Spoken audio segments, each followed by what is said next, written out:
Hi, I'm Aaron Franklin from Franklin Barbecue here in Austin, Texas, and you're watching the Beer Diaries. Rolling fast down I-35 through the day and past the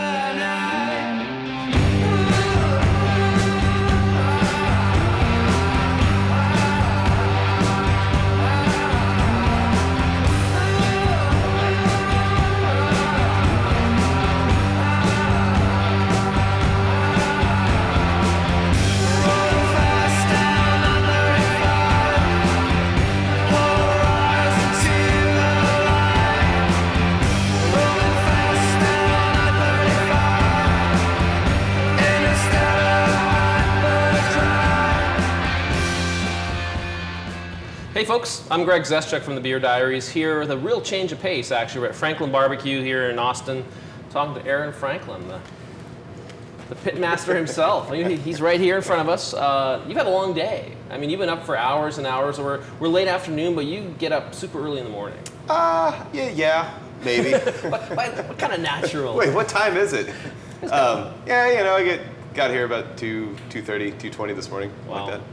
It's commitment, you know. Like I think online I've read some things about you talking about the fact one of the things, the secret is patience.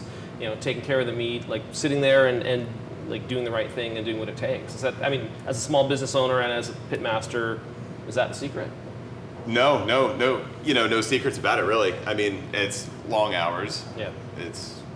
Could be as rewarding or as gruesome as you want it to be, I guess. And how did you? I mean, I read also that you're self-taught. You kind of did it in the backyard and you started doing it. And what was the thing that made you so passionate about it? I want you to Well, I mean, really, I'd say probably about 8 or 9 years ago, my wife and I just kind of had a little barbecue in our backyard. You know, nothing like any other Texan, any other good Texan at least. You know, like, hey, we're doing a brisket. You guys come over, and it was real bad, and kind of kept on trying. And it kind of just became a thing, I mean, it's such a brisket in particular is such a large hunk of meat that's so uneven. I mean, you got like 2 muscles on there, they cook at different rates, and just really, it's such a long cook time on it, just kind of almost got a little OCD about trying to figure out how to actually make one, and then it just kind of went from there. And, Stacy and I kept having barbecues, and they got bigger and bigger and bigger, and, opened up a trailer, did the building, and, Were you asking folks? Like, were you getting a lot of, while you're trying to cook that perfect brisket, were you asking guys, or were you just kind of like trying new things? No, really didn't ask a whole lot of people. Just kind of a out. personal mission, kind of learn how to really get good with a fire, and I somehow naturally I just kind of fell into it because I don't feel like I tried very hard, and we'd have friends over and stuff, and didn't really ask. I mean, I think they were all just being polite, saying it was always really good. So maybe it's not true. Like now in retrospect, you look at it and go, well, maybe there's a little more to that. I mean, you guys, you're reputed to have massive lines. You guys only serve lunch. Folks, it opens at 11, so they line up way before that. Like, well, we open at 11. We're normally out of meat by 9:30 a.m. Hey, I guess people start showing up maybe like 9 o'clock, 9:30, something like that. Maybe 8:30 on the weekends. Like a Saturday's obviously a lot busier than a Wednesday or something. The doors open at 11 on the dot, kind of like Willy Wonka's Chocolate Factory.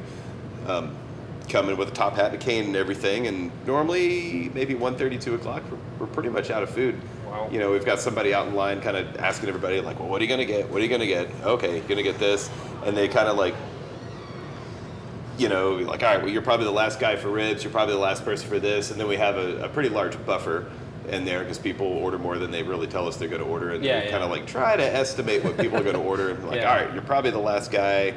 More people are probably going to get food, but you're the last person that's definitely guaranteed. Does the person after them ever cry? Like, do you ever see anyone break down and kind of like fall over or anything, like they've been in the Texas heat? No. Well, yeah, I mean, plenty of people pass out from the heat. Well, there's that, yes. Yes. I thought it was like Beatles syndrome. People are just so excited, but it turns out it's the heat. Yeah, that's cool.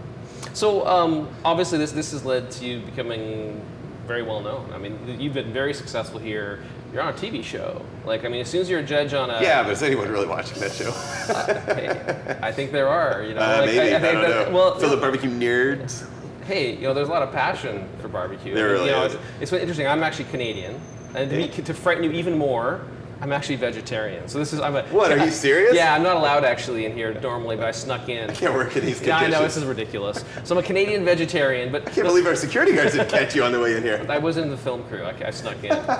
So the trick, though, the funny thing about that is I have a lot of friends that come down and they want to get barbecue, and so I'm always researching. So literally, and I'll go and I'll take my friends to the places, and I mean, your name. You're that guy that stands in line for 3 hours. And oh shit, yeah. You're And like, pardon me. I'm just gonna get potato salad. Yes, at the You're like, on the you know what I side. say to you? Shame, shame, shame. I know. And then I'd probably give you a free pie just because you're a good friend. That would be awesome.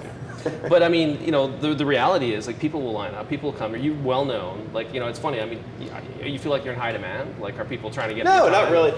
Oddly enough, I really don't pay any attention to that stuff. Do people stop you around town and ask you for any barbecue you might have on you? Like, they kind of go, hey, No, I know you. Give me some of that barbecue from the back people of your stand truck." really close because I smell like barbecue all the time. I was wondering about that. Like, that's do dogs and cats ever kind of come by and? Hound dogs Yeah, and normally people in the beer aisle at HEB. So. One thing you did that was interesting, actually, recently was collaborated with Thirsty Planet, Jake Maddox and Brian Smiddle to create a new beer. Yuppers. How did you guys get together? How did that happen? We all live in the same town, so of course we know each other because everyone in Austin knows everyone else that lives in Austin. Practically. Jake's all over the food scene, he's all over the beer scene. I love beer. Yep. It's one of my favorite things ever. So Jake and I ended up, drinking beer one night, and he's like, well, what do you want to drink? I'm like, well, I like stouts, porters, Belgian yeast, that kind of stuff. It's like, okay, well, something smoky. So we kind of ended up talking about it, and we ended up coming up with one. It was initially going to be our collaborative beer, and it ended up being the Jittery Monk, which is on taps right now around town. Which is awesome. Which is really awesome, It is really and good. that's a smoked coffee double. Because you guys smoke the roasted beans. The beans are Smoked roasted. the roasted beans, and they're from a local roaster. Yes. And then smoked the malts for it too. Right. So Jake did that, and we're like, this is really cool. And he's like, well, why don't we do this? I want to do 2 smoked beers. Right. Like, let's do Franklin's Porter, because Porter's that's kind of my jam. Oh, you're a big Porter fan. I am. I'm normally the only guy, when it's 117 degrees outside, drinking a porter. I think people don't realize they can actually be thirst quenching. They're not all necessarily big heavy beers, but that's cool. Yeah, it's totally my jam. So I actually, it's funny because we were at Thirsty Planet a short while ago, and when I walked into the tasting room, I saw like Franklin smoked porter, like written in chalk on the tap, and I kind of flipped out. Oh, that's cool. I was like, oh my god, you have a smoked porter, and it's from Franklin's. So then we tried it, and I mean, it's got a really lovely smoky character, on the nose. I could taste the smoke, and I think it's a fault with me. I couldn't tell if it was my shirt or the beer. It's a little, it's not overly smoky. It's got great smoke on the nose. It seems subtle. Yeah, but it's there. Like, there's actually some smoked porters which is too subtle. It's still like dry and refreshing. I thought it was a pretty light-bodied porter. I drank several of them just last weekend. Excellence. Quite a few. It was a birthday party. It was indeed. And it's a kind of sessionable porter. Also, I think it's like 5.5. Yeah, it's not real I remember big, the ABV on it. But the other one, the Jittery Monk, like, I mean, again, the coffee one, like, I was blown away too, because I'm a big double fan. It's a coffee double. It's a big beer. It's a big beer in it, but it's got. I drank like 3 or 4 of those one afternoon with some fish and chips. Like, oh yeah, and there's really nice, again, coffee flavor right at the front of that thing. It was really good. Sort of changing direction, but slightly into the same thing. Like, what is it about these local beers in Austin? Like, I mean, it seems to be an incredible explosion. I mean, you see it from a different direction. It's interesting because, hey, you're selling food, but you've got I local see beers. it from purely a beer fan, side of it. I'm certainly not a brewer or anything. Don't home brew. I don't have time. Although when I lost barbecue as a hobby, I was going to take up home brewing, but It took a little time. This little establishment years. But I think the same thing that makes the Austin food scene what it is. We really support like local people. Like the arts here in town. Really kind of support local. Arsenal, crafty kind of things. And I think it's the same thing that goes with beer. I mean, there's such a high appreciation for that kind of thing. Like people that are really passionate about what they do and really keep working at it and just doing as good as they can about something that they are really passionate about. I think there's such an appreciation for that. Austin's kind of it would be weird if people weren't into that kind of stuff. Yeah, no, I think I definitely agree. I mean, what aside from barbecue, what do you like to eat here? Where do you like to go to eat? What's your favorite restaurant? Favorite restaurants, I believe it or not, I don't eat much barbecue. It's like you can get some during the day. I'm actually vegan. I was giving you a hard time, but I think Uchi are super great. I like La Condesa quite a bit. Kind of more like kind of fresh foods. We deal primarily with overcooked beef. Yeah. It's kind of nice to go to a restaurant and get uncooked fish. Yeah. Kind of like, it's an antithetical food. But how about what's your favorite beer to drink with barbecue, or like what beer to drink? You said porters. Is that what you drink when you eat? Like, or what do you? No, not really. I mean, I think right now. Cheers. Yes. This stuff. Yeah. No, it's the nice amber, the Big Bark from Live Oak. Live Oak Big Bark. I think is a really awesome staple. Very balanced beer. Good, crisp kind of beer. I think it's a great barbecue beer, which is why we have it. I think the Hops and Grain Alteration is a great beer. Yeah, I just had that for the first time this week. It was. I'm gonna go and say I think the Franklin Porter's a really good beer. Like that's gonna be a nice match. Like a really nice match. Yeah, we kind of intended that to kind of go with barbecue and not kind of contradict so much. I think the Jittery Monk is a great beer. I don't know if I drink that with food. That's more of a sipping kind of beer. But as far as those things, that's kind of where I'm going. There's not a whole lot of local stouts or porters out there to choose from. Barbecue folks are probably really curious about like some of your processes. Obviously, there's certain things that are top secret that you don't share. But I could probably identify some of that wood out there if I was some kind of like wood guy, but I'm not. I'm a beer guy. Or you're just a normal dude. Just a dude. Like, look, it looks like something. That's not elm.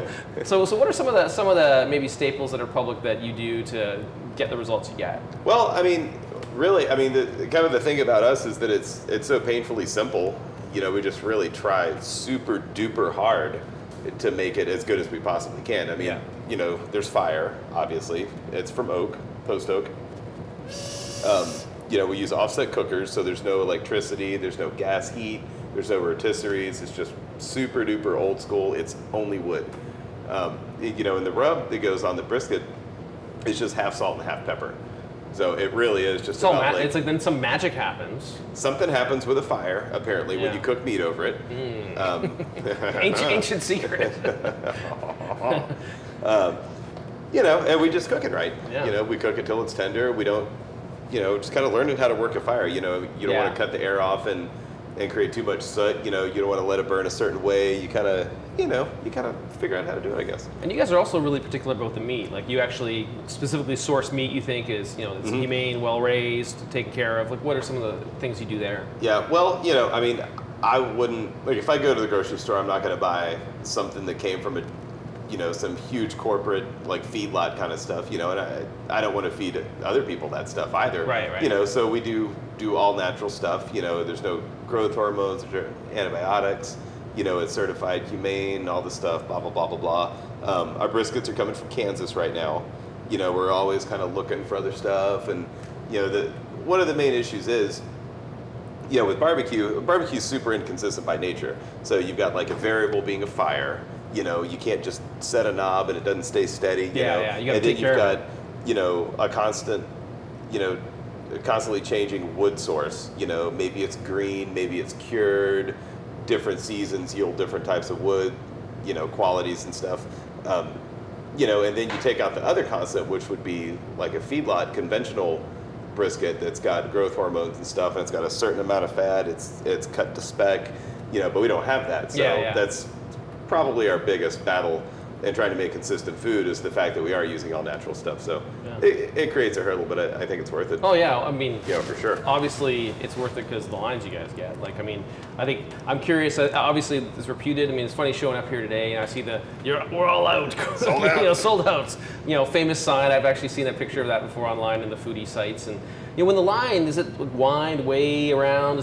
How far does it get? Like you go around the corner? Do you go way down the block? The worst I've ever seen it before we open. Because once we open, I'm right here cutting meat and stuff, so I have no idea. I can't see the end of it. You're kind of busy hours, doing stuff. And I couldn't physically see the end of it because the end of it's at the street behind the building, which is a block down the road. Bonkers, eh? The worst I've ever seen it, I think we probably counted maybe 350 people. Wow. That's kind of a rough estimate, but it was somewhere between 300 and 400. On a normal Saturday, it'd be halfway down the parking lot. On a pretty day, or like a normal, maybe like today, it was at the end of the parking lot. Yeah, and today's Friday. Pretty mild day. So you never know. Some days it's shorter than others. Cool. So obviously, I've read you're fueled by espresso. What's your poison? How do you prepare it? Anything special? Like, was it local espresso, or what do you do? It is. I prefer a medium roast. Yeah. You have your own custom. Duh. You have your own custom roast. No, not really. It kind of goes with kind of what's good. Yeah. You'll be sick with more kind of like chocolatey kind of stuff. And you're just pulling them all day, like all day long. Pretty much. all day long? I've got a 2-group linea back there with a PID, and that's really for the barbecue place because we have an espresso sauce. Although it's really for this guy. You drink this espresso sauce. I drink a lot of coffee. Yeah. Right now it's mostly like Brazil's. I think right now I've got a pretty nice Colombian coffee in there. I drink a ton of coffee, so that's kind of a big thing. And so I need to take care of that, obviously. I mean, obviously the real sense of taste. I mean, you're thinking about the flavors in the coffee. And No, my taste buds are killed. Smoke and espresso. No, I no, can't taste a thing. Yeah, I'll believe that one. I've never believed that. The last thing, music. Is music any part of your process? Do you have music playing? Do you have anything going? Like, if so, what? Well, I do like music. I played music before barbecue happened. Unfortunately, now I don't have time anymore. You personally used to play and do stuff? I've played music for years. Yeah. Mostly drums. Like everyone in Austin, basically. Like everyone in Austin. Oh, you live in Austin? Oh, cool. What kind of guitar strings do you like? Cool. But yeah, in the mornings, when I'm doing stuff, and it kind of might be anything from like the Replacements, or it might be like Miles Davis or something, or it could be listening to like Torch or Sleep or Floor or something, or who knows. Whole variety. But up here, I guess normally, so that's kind of like my morning stuff, and then about 9 o'clock happens and people start showing up to like set up the place, and at that point it's mostly craft work, Yeah.